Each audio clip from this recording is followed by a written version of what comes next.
you tonight on the program. We hope you're being strengthened and blessed in the Lord. Tonight's program, we're going to talk about some history. And we're going to talk about some black history, because there's a lot of emphasis placed upon black history now. And like many, the Al Sharptons and the others, who demeans and puts down all of the history of an entire country, much of which can be proven. The Sharptons of the world has made a living off of racial strife. Well, as anyone would know, if you're living, your white limousines and your mansions comes by racial strife, it's kind of like a pharmaceutical company that makes multiple billions and billions and billions of dollars off of cancer. Do you really think they want to find a cure? And if a cure was found, do you think the pharmaceuticals would be the first to tell you of that cure? Certainly not. The love of money is the root of all evil. So is it with race baiting and race hustlers. Do you think the man who makes all his money out of racial strife wants racial strife to get better or end? Certainly not. So the Sharptons and that bunch tells us constantly that history cannot be trusted because, as he said, history means his story. His story. It's how he wrote history, whoever he is. Well, that's the history that you're writing too, Mr. Sharpton. History. His story. Your story. Now, what I want to do tonight is I want to show some history that will be beneficial in black history and some knowledge, especially to the younger generation. Because I talked recently to a young black guy, and he told me that he did not know, nor did he ever know, and I mean, he was in his 30s. He never knew and didn't know up to the day we was talking that Martin Luther King was a Republican. So I just decided that I would break down some clips for you tonight and share with you some real black history that, is provable. You can forget the his story stuff. Whenever we do this, we go back to events that happened, okay? They've already happened. And it's not just written in a book, but there's records of it. There's signed documents of it. There's witnesses of it. There's names on it that people signed themselves. So this part of history is not just his story. This part of history is fact. It's documented. Who has been the problem in the United States of America since America was founded? Who, basically as a whole, owned the slaves? Started slavery? Who was it in our country that started the Civil War? Well, let's let this lady explain this to us. First clip. When you think about racial equality and civil rights, which political party comes to mind? The Republicans or the Democrats? When you think about civil rights, do you think about the Republicans or the Democrats? Do you believe that the Democrats is the ones that has brought in the civil rights? Or do you think of the Republicans? Well, most blacks of this generation believes it came from the Democrats. Second clip. Most people would probably say the Democrats, but this answer is incorrect. Since its founding in 1829, the Democratic Party has fought against every major civil rights initiative and has a long history of discrimination. The Democratic Party defended slavery, started the Civil War, opposed Reconstruction, founded the Ku Klux Klan, imposed segregation, perpetrated lynchings, and fought against the Civil Rights Acts of the 1950s and 1960s. That's quite a list, all done by one party and one party only. And again, this is not history. These are facts. It's got the signatures of the voters. It's got the signatures of the congressmen, both Republican. It's still there to be seen. They signed it. So this ain't his story. This is fact. Quite a list. They defended slavery. The Democrats did that. The Democrats started the Civil War. The Democrats opposed Reconstruction. The Democrats founded the Ku Klux Klan. They imposed segregation. It was the Democrats who made blacks drink from one water fountain and whites the other. Democrats did that. They perpetrated lynchings. It was the Ku Klux Klan, created by the Democrats, that did the lynching. And they fought against every civil rights bill that was ever offered. Once again, this ain't my history, his story. We got names, signatures, we've got all the proof in the world that what the lady just said is 100% factually guaranteed right. Next clip. In contrast, the Republican Party was founded in 1854 as an anti-slavery party. Its mission was to stop the spread of slavery into the new Western territories with the aim of abolishing it entirely. During Black History Month, should we not inform the people that the reason the Republican Party even came into existence as a new party in 1854? The sole reason the Republican Party was created was for one purpose. It was to stop slavery. And it was white people. Did you know that nationwide during slavery, over the entire nation, only 1% of Americans owned a slave? Did you know that?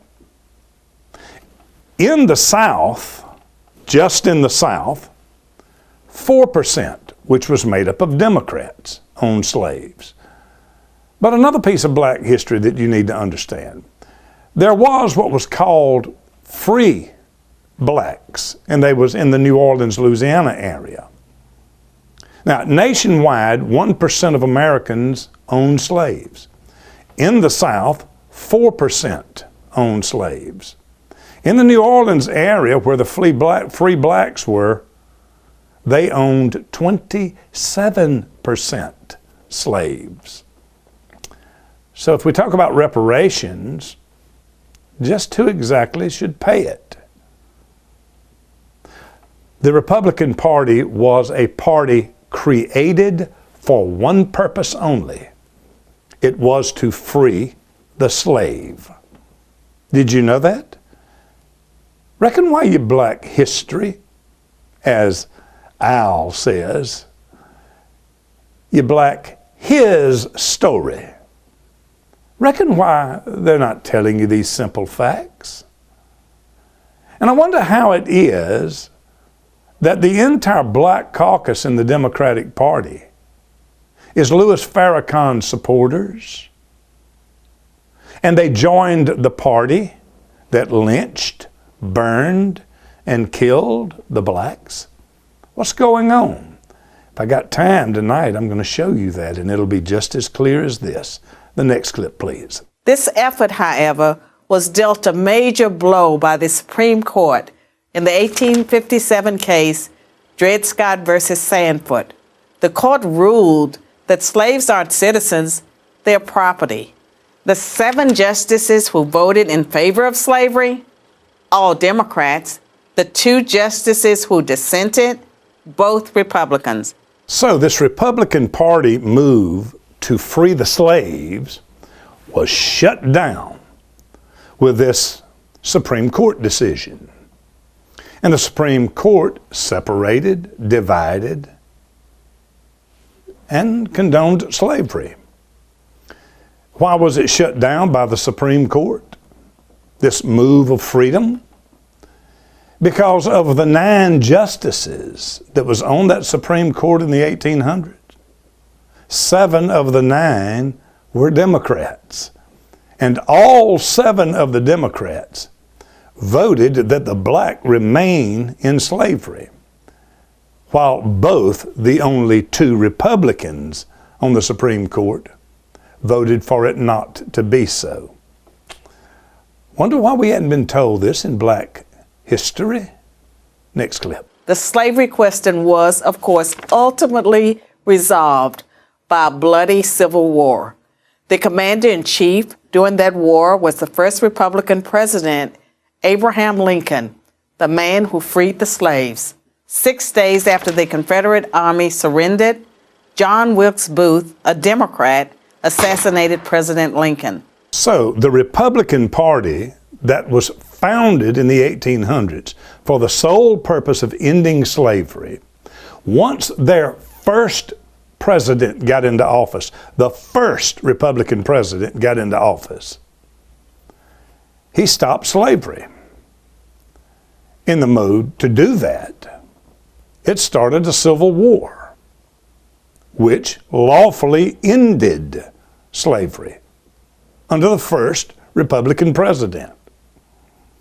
It was after that that the Ku Klux Klan was created, because now that they were legally free, you had to intimidate them. You know, you had to burn their buildings, burn their churches, hang them, kill them. You know, see, the same party called Democrats are doing exactly the same thing today. Right now they're still holding on to a black bloc vote for not so strange of a reason. Hopefully we can get to it. So now the party's problem has become Christian America. See, the problem never was color. It never was your race. It was vote. They could not let you vote because, of course, they was the ones that kept the noose around your neck. So if you got to vote, you was going to vote Republican. If you voted Republican, the Democrat would never win another office in his life. So they had to stop you from voting. So they created the Ku Klux Klan to intimidate and to hang, keep you in your place. Well, today, it's not the blacks, though they're concerned about them now because they're starting to open their eyes up. The problem now is white Christian American. Now, it's not that they hate us because we're white, these Democrats. They hate us and they're after us now, and they are sending Antifa, Black Lives Matter, which is a communist organization. It's been proven, to burn and loot and intimidate. They're doing exactly what they did before. Never was about your color. It's not about my color today. It was then about your vote and their power, and it's about their power and my vote today. I'm the threat to them today, and so they want to intimidate me with their newfound Ku Klux Klan, Antifa. It's the same old game, same old party, doing exactly the same old thing. So once this Republican president freed the blacks, a few days later, he gets shot in the head by John Wilkes Booth, a Democrat. Did you know in black history, has it ever taught you, that every single president shot or assassinated in the United States of America was a Republican shot and killed by a Democrat? Every president, except one. The only president that was not a Republican was John Kennedy. Now, my black brothers and sisters, let me ask you a question. Do you remember John Kennedy, President Kennedy? Do you remember history, or was you alive then, that he sent FBI into Alabama, Mississippi, and went straight after the Ku Klux Klan? He is the only Democrat president that ever went after the power base, the Ku Klux Klan, their militant army of intimidation. He's the only Democrat president that ever went across the grain of Democratic power. Strangely enough, he's the only Democrat that ever sent FBI agents into the southern states to stop the Ku Klux Klan. And he's the only Democrat that ever got killed. Isn't it funny? He gets killed. And then Martin Luther King, who remained loyal to the party that freed him, he gets killed. Malcolm X remained loyal to the party that freed him. He got killed. Al Sharpton went over to the party that was lynching his people, and Al got filthy rich, not shot. Jesse Jackson went over to the side that lynched and kept him and his people out of schools, segregation. Jesse got filthy rich, not shot. Louis Farrakhan run over to the Democrats. He got filthy rich, not shot. Isn't that strange? Think about it. Next clip. During the era of Reconstruction, federal troops stationed in the South helped secure rights for the newly freed slaves. Hundreds of black men were elected to Southern state legislatures as Republicans, and 22 black Republicans served in the U.S. Congress by 1900. Did you know in your teachings of black history that hundreds of blacks were in nationwide government before the 1900s, during the 1900s, because of the Republicans? Not only that, but there was 22 congressional seats in 1900 held by blacks, all of which were Republicans. You see who was opening the doors? Wonder why now the side that did all the evil is the one who has your vote? Next clip. But after Reconstruction ended, when the federal troops went home, Democrats roared back into power in the South. They quickly reestablished white supremacy across the region with measures like black codes, laws that restricted the ability of blacks to own property and run businesses, and they imposed poll taxes and literacy tests used to subvert black citizens' right to vote. So when the federal troops went home and the Democrat Party took power again in the southern states, they stripped the blacks of every ounce of power and freedom they had gained that had been given to them. It was the Democrats that took your freedoms back away from you after the Republicans gave it to you. It's just history. Documentation, signatures, it's all there. It's just not his story. No, this is true history. And how was all of this enforced? By terror, much of it instigated by the Ku Klux Klan, founded by a Democrat, Nathan Bedford Forrest. As historian Eric Foner, himself a Democrat, notes, in effect, the Klan was a military force serving the interests of the Democratic Party. So, see, it was the Democrats that created the Ku Klux Klan. For real. And they used them as a military arm of intimidation. They sent their dogs out after you, black man. And now you vote for them. Once the Democrats knew the game was up, the law had given the right to vote, and they had the right to vote.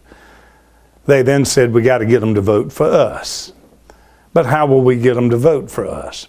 Well, the Civil Rights Bill was passed, welfare, and the president, Lyndon Johnson, flying into Washington when it was reported to him in his airplane that the welfare bill passed. He was recorded saying this will keep the N-word voting Democrat for the next 200 years. I guess he knew something. Here's what a man said concerning bribery. Alexis de Tocqueville said the American Republic will endure until the day Congress discovers that it can bribe the public with the public's own money. That's what your welfare system was all about. Bribery. Give you just enough to live on, not enough to get out of what you're in. Punish you if you tried to do any better. Give you some free cheese. And Mr. Johnson said that would keep the N-word voting Democrat for the next 200 years. Well, we heading in that direction. I can't say that he wasn't right. He must have knew something. He must have knew what some free cheese was going to do, because it sure has done it. Then finally there's Malcolm X. Malcolm X told us of a very strange meeting that took place in Atlanta. Strangely enough, the Nation of Islam was present, the Democrat Party was present, the Ku Klux Klan was present, and the neo-Nazis were present. And they all conspired and made a pact together. Now you know why all of the blacks in the Black Caucus, Democrats, are 100% with Louis Farrakhan.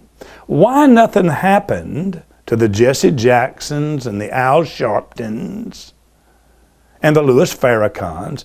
They all got rich, while all the others got killed. Listen to Malcolm X tell this story from his own mouth.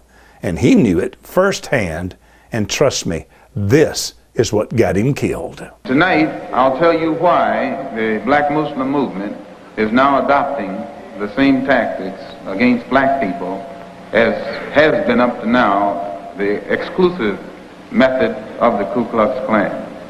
I know for a fact that there is a conspiracy between Muslims and the Lincoln Rockwell Nazi and also the Ku Klux Klan. There is a conspiracy. Describe this conspiracy. Well, the Ku Klux Klan made a deal, or were trying to make a deal with Elijah Muhammad in 1960 in the home of Jeremiah X, the minister in Atlanta at that time, who was present as the minister in Philadelphia. They were trying to make a deal with him to make available to Elijah Muhammad a county, a size tract of land in Georgia or South Carolina, where Elijah Muhammad could then induce Negroes to migrate and make it appear that his program of a segregated state or separated state was feasible. Do know that after that, Jeremiah, who was the minister throughout the South, could roam the entire South and the Klan not bother him in any way, shape, or form, nor would they bother any of the black Muslims from then on, nor would the black Muslims bother the Klan. And now you know, straight from the horse's mouth, why all these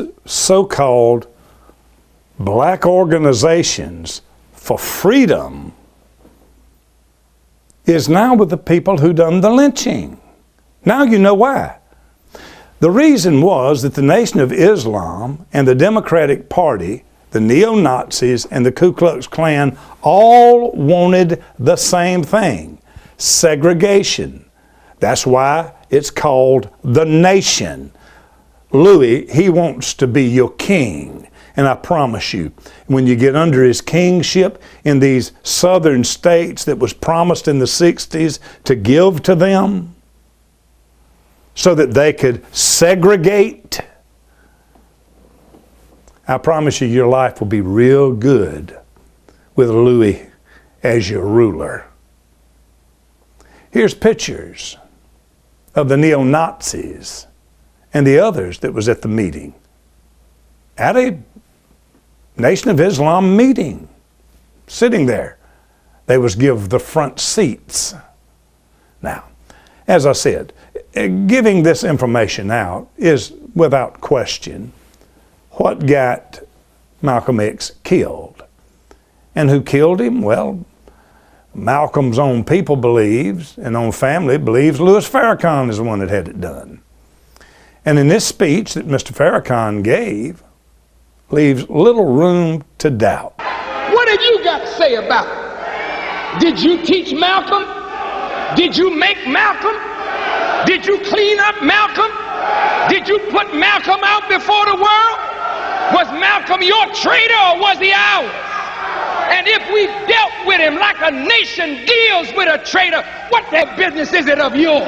Well, as the old country song says, it just about does it, don't it? Only thing is Louis Farrakhan didn't clean up Malcolm. Malcolm was there before Louis Farrakhan was. Malcolm was his mentor. He didn't clean Malcolm up. He can't even clean himself up.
I'll meet him with a smile, for he healed my wounded spirit, and he owned me as a child. Around the throne of grace, he prepared my soul a place